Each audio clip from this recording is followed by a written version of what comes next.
یہ 38 ہجری کا واقعہ ہے کہ خاندان رسالت میں حسین ابن علی کو پروردگار عالم نے ایک فرزند عطا کیا جس کا نام علی رکھا گیا اور آپ زین العابدین کے لقب سے مشہور ہوئے۔ آپ کے دادا علی ابن ابی طالب، والد حسین ابن علی اور والدہ بی بی شہر بانو جو کہ شاہ ایران یزدجرد کی دختر تھی۔ امام علی زین العابدین کی ولادت باسعادت 5 شعبان المعظم 38 ہجری کو ہوئی اور آپ کو 25 محرم الحرام 95 ہجری کو حاکم وقت ولید ابن عبد الملک کے حکم پر زہر دے کر شہید کر دیا گیا۔ 10 محرم 61 ہجری کو آپ منصب امامت پر فائز ہوئے۔ آپ کا ظاہری دور امامت عرصہ 35 سال پر محیط ہے۔ آپ کی عمر مبارک 57 سال اور آپ جنت البقیع مدینہ المنورہ میں مدفون ہیں۔ بعد از واقعہ کربلا امام زین العابدین کو اہل حرم کے ساتھ اسیر کر لیا گیا اور طوق و زنجیر میں قائد کوفہ و شام کے درباروں میں لے جایا گیا، جہاں آپ نے یزیدیت شکن خطبات سے دربار یزید و ابن زیاد میں لرزہ طاری کر دیا اور بنی امیہ کا منافق و مکروہ چہرہ بے نقاب کیا۔ واقعہ کربلا کے بعد امام زین العابدین علیہ السلام 34 سال تک بقید حیات رہے۔ آپ زیادہ تر دعا و مناجات اور ذکر الہی میں مشغول رہتے اور اپنے بابا شہید کربلا امام حسین علیہ السلام و دیگر شہداء کربلا کو یاد کرتے، ان کے مصائب پہ گریہ کرتے اور اشک بہاتے، یہاں تک کہ آپ کے آنسو شدت گریہ کی وجہ سے خشک ہو گئے اور آپ کی آنکھوں سے خون جاری ہو گیا۔ امام زین العابدین علیہ السلام روز عاشوراء برائے بقاء و تسلسل منصب امامت مصلحت پروردگار کے تحت شدید علیل تھے۔ روایات میں بیان کیا گیا ہے کہ علالت کی شدت کا یہ عالم تھا کہ جب یزیدی سپاہی آپ کو قتل کرنے کا ارادہ کرتے تو ان میں سے بعض یہ کہہ دیتے کہ اس جوان کے لیے یہی بیماری کافی ہے کہ جس میں یہ مبتلا ہے۔ پروردگار عالم کے حضور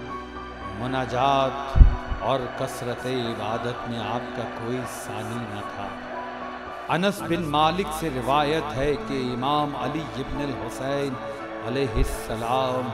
ایک شب میں 1000 رکعت نماز بجا لاتے تھے۔ ابن عبد ربا اپنی کتاب عقد الفرید میں لکھتا ہے کہ جب امام زین العابدین علیہ السلام نماز کے لیے آمادہ ہوتے تو آپ کے وجود پر ایک لرزہ طاری ہو جاتا۔ آپ سے سبب پوچھا گیا تو آپ نے فرمایا، وائے ہو تم پر، کیا تم جانتے ہو کہ میں اب کس ذات کے سامنے جا کر کھڑا ہونے والا ہوں،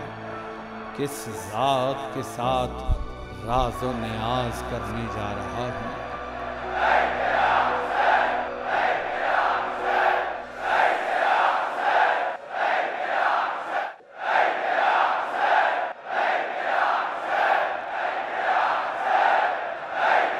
عزیز دوستو،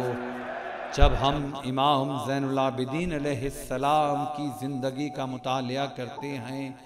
تو 2 پہلو عبادت الہی اور عزاداری سید الشہداء کی صورت میں نمایاں نظر آتے ہیں، لیکن آج 50 منٹ حلقہ ماتم میں کھڑا ہونے والا جوان جو کہ عزاداری سید الشہداء میں مشغول ہے اور سنت علی ابن الحسین علیہ السلام پر عمل پیرا ہے، مگر وہی جوان اگر 10 منٹ مصلح عبادت پہ کھڑا نہیں ہو سکتا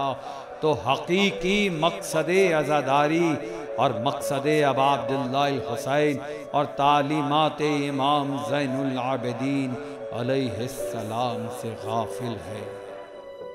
وہ امام کہ جس کے القاب سید الساجدین یعنی سجدہ کرنے والوں کا سردار اور زین العابدین یعنی عبادت گزاروں کی زینت ہو، اور جس نے ایک طرف واقعہ کربلا اور اس کے بعد کوفہ و شام کے مظالم کو اپنی آنکھوں سے دیکھا ہو، جو دن رات واقعہ کربلا اور اسیران کوفہ و شام کو یاد کر کے خون کے آنسو روتا ہو، اور دوسری طرف وہ عبادت الہی سے بھی غافل نہ ہو، بلکہ ایک رات میں 1000 رکعت نماز ادا کرتا ہو، اور اپنی زبان سے ادا ہونے والی دعائیں اور مناجات کہ جن کے ذریعے اپنے خالق کو مالک سے ربط پیدا کرنے کا سلیقہ سکھایا ہو، تو کیا اس امام کا پیروکار اور اس امام کی سنت عزاداری پر عمل کرنے والا جوان اپنی نماز اور دیگر عبادات سے غافل ہو سکتا ہے؟